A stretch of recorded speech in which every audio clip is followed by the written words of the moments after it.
오늘은 진정한 복에 대해서 함께 말씀을 나누고자 합니다. 예수님이 기도하러 산에 올라가셨어요.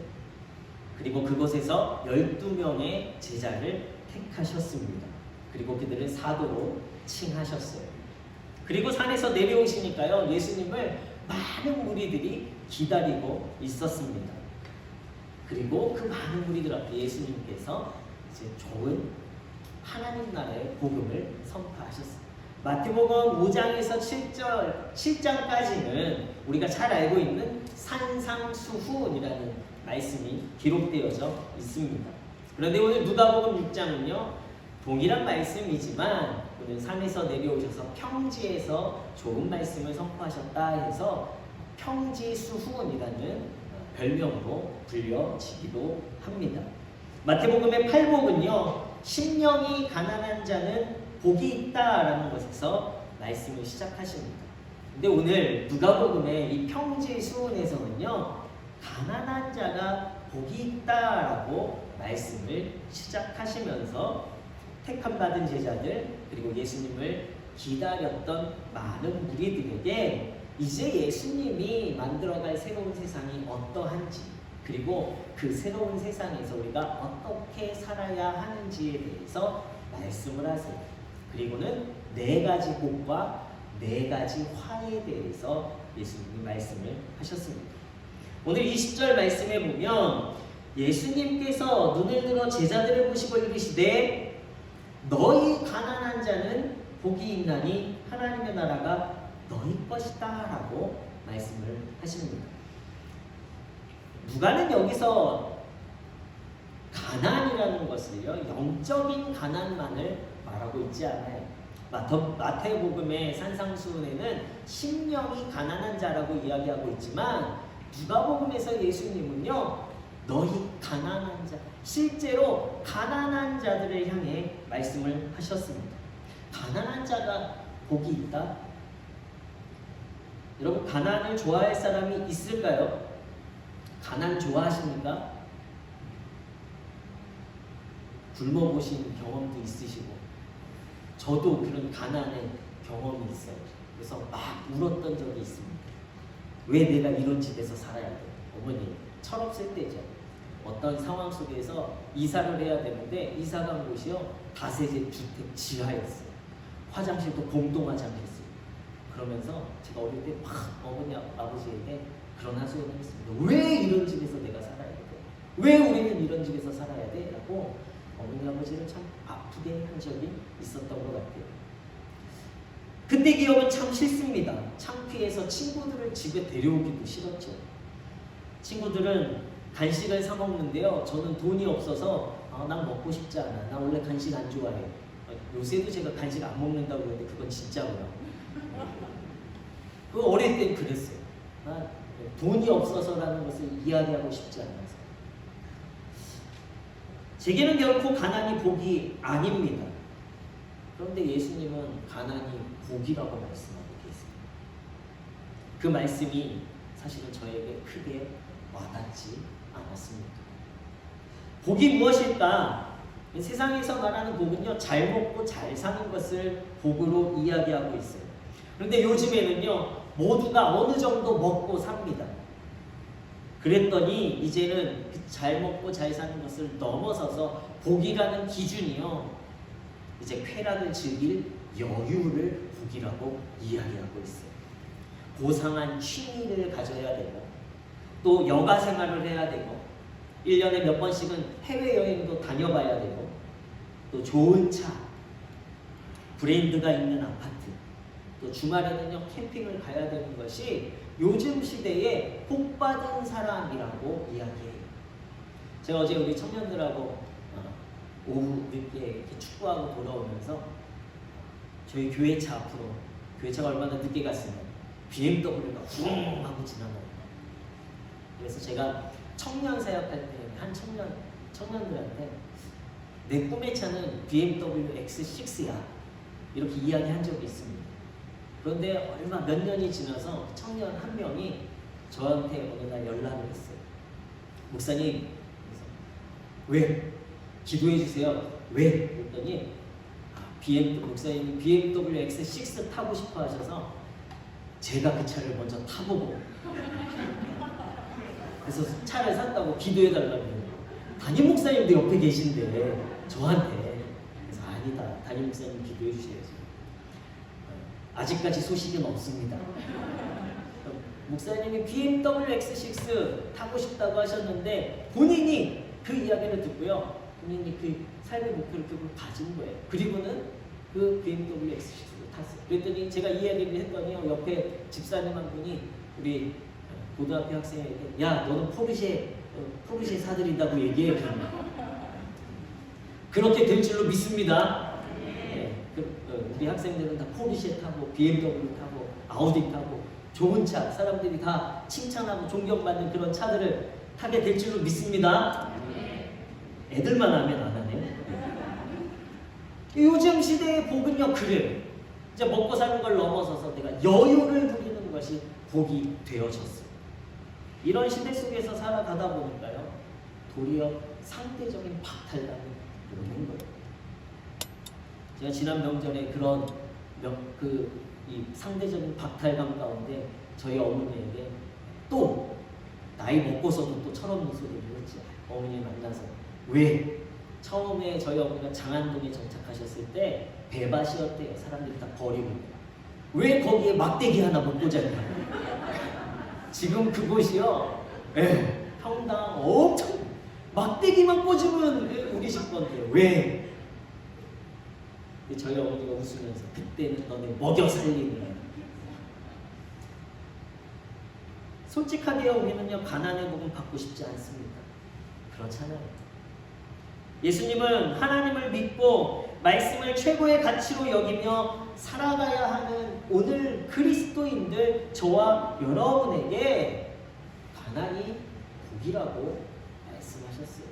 왜 그러셨을까? 오늘 말씀에 보면요, 예수님은 가난한 자가 복이 있는 이유는 하나님의 나라가 그들의 것이기 때문이다라고 말씀하고 계십니다. 하나님의 나라를 얻는 복이 진정한 복이다라고 말씀하십니다. 다르게 말하면 하나님의 나라, 바로 하나님의 통치와 하나님의 다스림을 받는 그 삶에서 사는 그 삶의 방식이 복이라고 말씀을 하시는 거예요.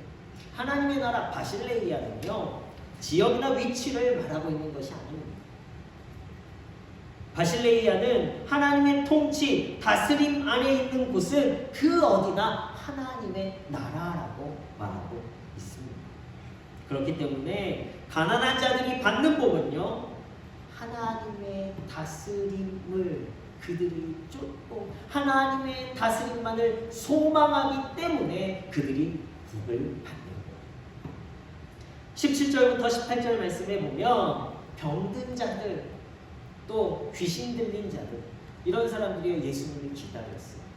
오직 예수님이 내려오셔서 자기들을 함께 해주기를 이들이 원했습니다. 세상적으로 병을 고치러도 다녀보고 물질도 사용해보고 자신들이 할 수 있는 모든 것을 했지만 귀신이 내어가지 아니하였고 병이 낫지 않았어요. 그들이 마지막으로 선택한 것은요, 예수님 앞이었습니다.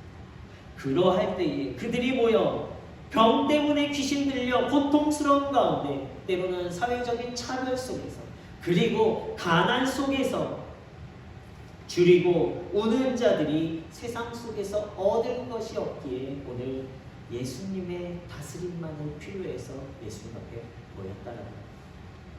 예수님의 능력이 모든 사람을 낫게 하였습니다.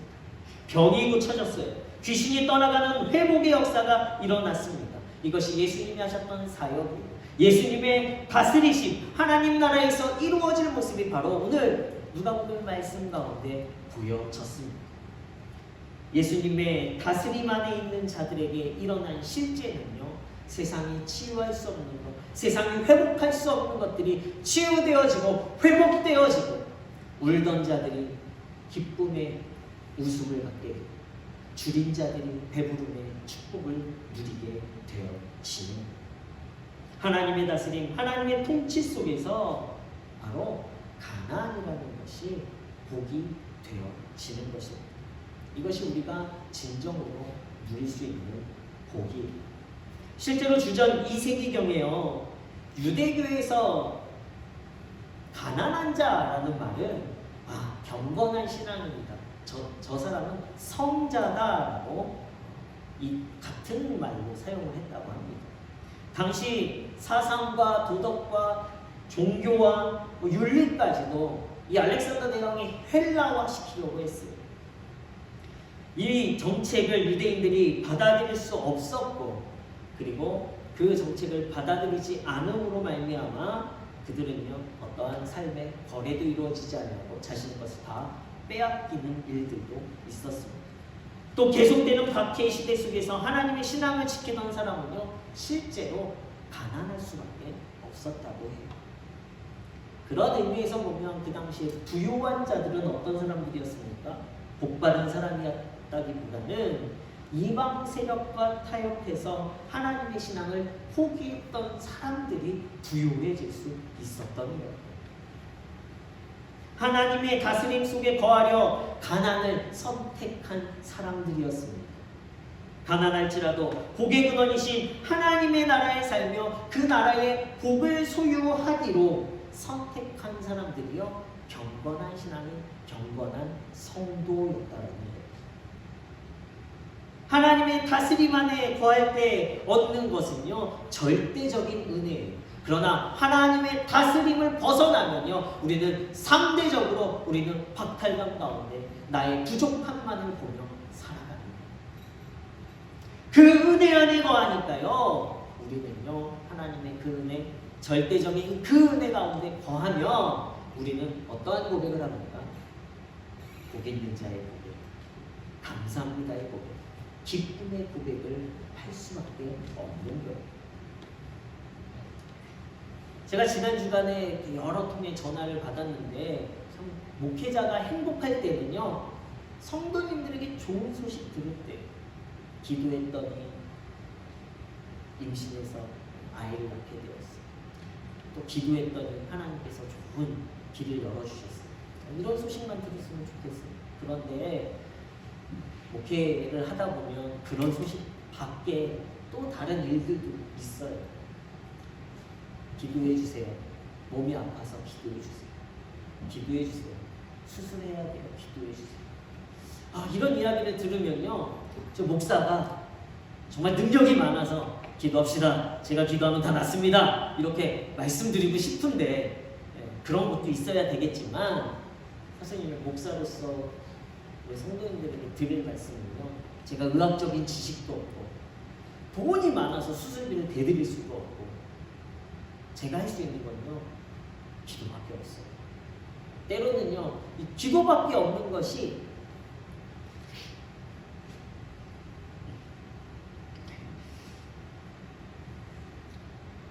되게 죄송할 때도 있습니다. 갑자기 죄송합니다. 제가 무엇인가 해드리고 싶은데 그럴 수가 없는 거예요. 그러나 우리가 알아야 되는 것은 저보다 더 우리 성도님들이 믿음이 더 좋으세요. 기도해 주세요. 하나님이 해결해 주실 거예요 라고 먼저 성도님들이 말씀을 하십니다. 저도 그거밖에 해드릴 수가 없고 하나님이 역사해 주셔서 하나님의 다스림 속에 거하면요 우리 안에 연약함이, 우리 안에 문제가, 우리 안에 부족함이 완전해질 줄로 믿습니다. 이것이 우리의 복음이 되어야 돼요. 기쁜 소식이 되어야 돼요. 예수님은요 그 기쁜 소식을 위해서 우리에게 우리의 주인 되어 주셨고 우리를 다스리기 위해서 당신의 생명을 내어 주신 줄로 믿습니다. 하나님의 다스림 안에 거하시는 우리 문혜의 성도님들 되시길 예수 그리스도의 이름으로 축원합니다. 우리는 아무것도 해줄 수 있는, 서로가 해줄 수 없어요. 아무리 내가 돈이 많다 한들, 아무리 능력이 많다 한들 우리가 성도들 안에 서로 해줄 수 있는 것이 너무나 연약합니다. 그러나 우리에게는 힘이 있어요. 무엇이 있습니까? 하나님의 다스림 안에서, 하나님의 통치 안에서 서로를 위해 중보기도 할 때에 그 중보의 능력이 성령의 역사를 이루어가고 그 성령의 역사가 모든 연약한 것, 나약한 것, 부족한 것들을 강하고 채우고 풍요롭게 이끌어가게 되는 줄로 믿습니다. 하나님의 다스림 안에 거하는 것이 진정한 축복이에요. 그럼 가난한 자가 누릴 복은 언제일까? 우리가 하나님의 다스림을 기대하고 있으면, 성도로서 기대하고 살아가다 보면 그 날에 예수님이 오셔서 통치하시는 날에, 하나님의 나라가 이루어지는 그 날에 이루어질 것을 기대하고 오늘 우리의 삶, 우리의 인생은 그냥 가난하게 살아가야 합니까? 많은 분들이 그렇게 물어봐요. 그런데 오늘 예수님은 아니라고 말씀하십니다.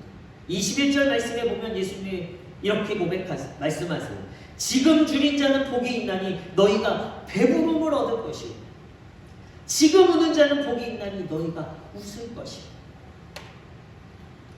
언제요? 언제 누린다고요? 지금 누린다라고 말씀하시죠. 지금 내가 배고프고, 지금 내가 줄이고, 내가 지금 힘들어서 울 때에 하나님의 다스림 안에 거하여 하나님을 향해 우는 자, 하나님을 향해 배고프다고 말하는 자, 하나님을 향해 애통하는 자들을요, 예수님은요 지금 낫게 하시고, 지금 배부르게 하시고, 지금 웃게 하시는 분이 되시는 줄로 믿습니다. 미래의 그날에 죽은 다음에 이루어질 날이 아니라 지금 여기서 배부르게 웃게 된다고 예수님이 말씀하셨어요. 바로 오늘 이 자리에서 우리가 하나님의 다스림 안에 거하고, 하나님 내 삶을 통치하여 주옵소서, 하나님께 내 삶을 내어드릴 때에 여러분 안에 더 이상 부족함이, 울음이, 주림이 사라지게 될 줄로 믿습니다. 그래요, 풍요로운 복, 진정 하나님의 다스림 안에서 누리는 모든 복을 누리시게 되는 문의 성도님들 되시길 예수 그리스도의 이름으로 축원합니다. 가난을 거꾸로 하면 뭐가 되죠? 가난을 거꾸로 하면 난가? 그리고 여러분 모두가 가난한 사람들입니다. 이렇게 이야기하면 난 가난하지 않은데 왜 날 가난하게 보는 거야? 이렇게 말씀하실 텐데, 하나님의 다스림 안에 있는 가난으로 말미암아 복받은 성도들이 되실 줄로 믿습니다. 성도는요 하나님이 허락하시는 복을 누리는 사람입니다. 지금 바로 여기에서부터 하나님의 다스림 안에 거하겠다고, 하나님 내 삶을 통치해 주십시오, 내 삶을 온전히 하나님의 다스림 안에 내어놓을 때 여러분들의 삶은 지금부터 복받은 삶이 시작되게 되는 줄로 믿습니다. 뜻이 하늘에서 이루어진 것 같이 이 땅에서 이루어진다라고 우리는 고백해요. 하나님 앞에 날마다 기도해요. 예수님은요 그렇게 기도하라고 우리에게 말씀하셨어요. 저 하늘에서만 이루어지는 것이 아니라 이 땅에서도 반드시 이루어지게 되는 것입니다. 우리는요 우리의 부유함을 세상에서부터 얻는 사람들이 아니라 우리는 하나님께로만 얻는 성도가 되어야 할 줄로 믿습니다. 성도는 결코 가난하지 않아요. 성도는 결코 줄이지 않아요. 왜요? 성도는 하나님의 다스림 안에 있기 때문입니다. 요한계시록 21장 3절에서 4절 말씀에 보면 내가 들으니 보좌에서 큰 음성이 나서 이르되 보라, 하나님의 장막이 사람들과 함께 있음에 하나님이 그들과 함께 계시리니 그들은 하나님의 백성이 되고 하나님은 친히 그들과 함께 계셔서 모든 눈물을 그 눈에서 닦아주시니 다시는 사망이 없고 애통하는 것이나 곡하는 것이나 아픈 것이 다시 있지 아니하리라. 그 날에 이루어질 것이 아니라 요한 환상을 보면서 이제 이 땅에서 하나님의 나라를 이루어가는 성도들을 바라보며 고백하고 써진 예입니다. 다시는 우리의 눈에 눈물이 없게 하실 줄로 믿습니다. 다시는 우리의 삶 가운데 가난이 없게 하실 줄로 믿습니다. 우리가 누구 안에 거하면요? 하나님 안에 거하며 주님의 다스림 안에 거하며 주님의 통치로 내 삶을 내어 맡길 때에 우리의 삶에는요 진정한 복의 역사가 일어나게 될 줄로 믿습니다. 반대로요, 화 있는 사람은요, 지금 부요하고 지금 배부르고 지금 웃고 있는 사람들이 화 있다라고 예수님 말씀하고 계세요. 왜 그렇습니까?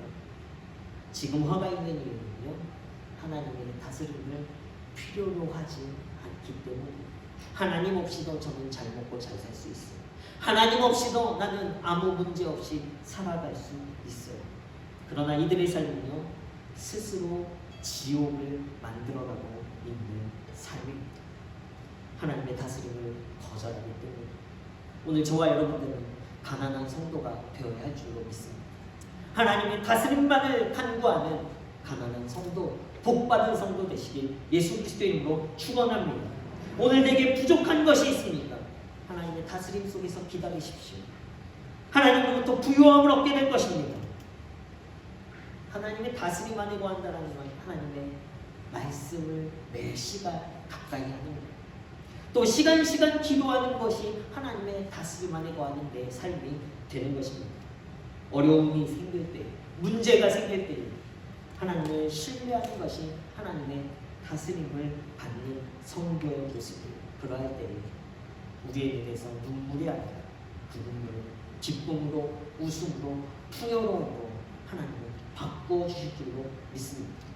또 오늘 내가 여유롭다라고 만족하고 있는 것은요, 우리가 생각해보면 하나님의 은혜 안에 거하고 있다. 하나님께서 저에게 말씀하셨던 것이 이거예요. 제가 부러워하는 것들은 제가 부족하다라고 생각하고 있지만 도리어 내가 만족해야 할 것들 만족하지 못하고 있는 그 모습 속에 내가 부러워하고 있어요. 이미 나에게 하나님께서 은혜를 주셨는데, 여유롭게 하셨는데 내가 만족이 없었더니, 하나님의 다스림 안에 거하지 아니하였더니 그것이 불만족이 되어집니다. 그러나 하나님의 다스림 안에 거하면요, 내게 만족한 것들, 여유로운 것들, 하나님의 은혜가 보이기 시작해요. 그 은혜는요, 하나님께서 오늘 우리에게 섬기고 사랑하는 데 사용하기를 원하는 하나님의 뜻임을 다시 한번 깨닫는 우리 민의 성도님들, 그리하여 하나님의 완전한 복을 누려가시는 우리 모든 성도님들 되시길 예수 그리스도의 이름으로 축원합니다.